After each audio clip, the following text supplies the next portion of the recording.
নাই, আমরা কল্পনা চাকমার অপহরণের আমরা ভুলে যাই নাই তোমরা সিং হত্যার ঘটনা।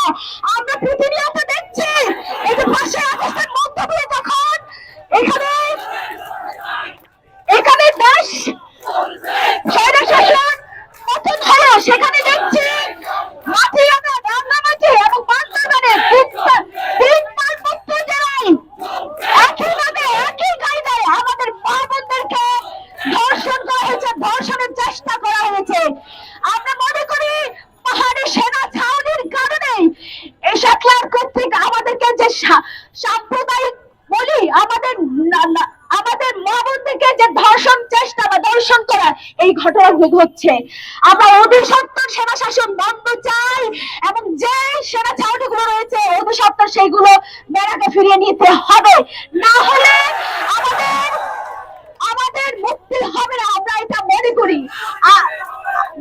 এখন যে সরকার এসেছে এই সরকার বলছে, প্রতিবারই বলছে বৈষম্যহীন রাষ্ট্র গঠনের একটা তারা চেষ্টা করছে, তারা বৈষম্যহীন রাষ্ট্র গঠনের চেষ্টা, বৈষম্যহীন রাষ্ট্র গঠন করবে এভাবে আমাদেরকে বলছে, কিন্তু আমরা সমতলে থেকে পরিবর্তন দেখছি কিন্তু পাহাড়ে কোনো পরিবর্তন দেখছি না। একইভাবে আমাদেরকে নানা পক্ষ নানা বিভাগ সৃষ্টি করে আমাদেরকে পক্ষ বিপক্ষে উস্কে দিয়ে দিমাগের জোর প্রয়োগ করে আমাদেরকে বিভক্ত করছে, আমাদের ছেলেদেরকে হত্যা করছে। ছেলেদেরকে হত্যা করে বলে ধীরে ধীরে আমাদের ছেলেদের সংখ্যা কমিয়ে যাচ্ছে এবং আমাদের মা বোনদেরকে ধর্ষণ করা হচ্ছে, বিভিন্ন লোভ লালসা দেখিয়ে আমাদের মা বোনদেরকে ছিনিয়ে নেওয়া হচ্ছে। আমরা সাম্প্রতিক সময়ে দেখছি এই যে চীনের পর্যন্ত আমাদের মেয়েদেরকে পাচার করা হচ্ছে, যার ফলত আমাদের মা বোনেরাও কমে যাচ্ছে। এই ঘটনাগুলো কোনো বিচ্ছিন্ন কোনো ঘটনা নয়, এই ঘটনাগুলো পরিকল্পিত।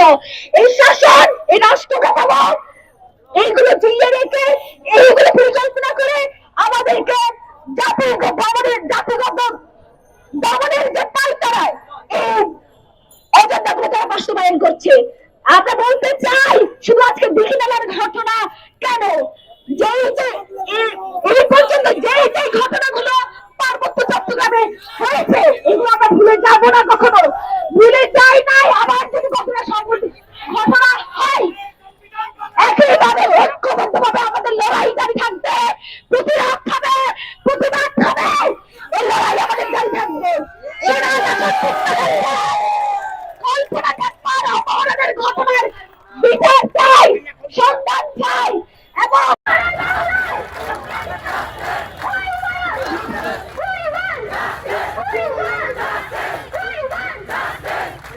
কেন সংখ্যালঘু বলে দাবি করি, কেন আমরা নিজেদেরকে আদিবাসী বলে দাবি করি?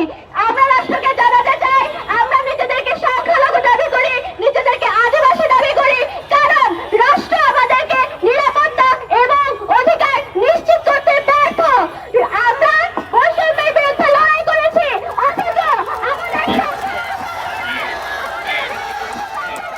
এখনো বৈষম্যের শিকার। আমাদেরকে 53 বছরে কোন সরকার এখন পর্যন্ত নিরাপত্তা দিতে পারে নাই। এখন পর্যন্ত কোন রাষ্ট্রকে আমাদের নিরাপত্তা দিতে হবে, আমাদের অধিকার দিতে হবে। আদিবাসী সম্প্রদায়কে, সংখ্যালঘু সম্প্রদায়কে নির্যাতন করা, আমাদেরকে কালকে সেনাবাহিনীকে ম্যাজিস্ট্রেটের কাছে নির্যাতন করা নয়। আমরা সোনার বাংলা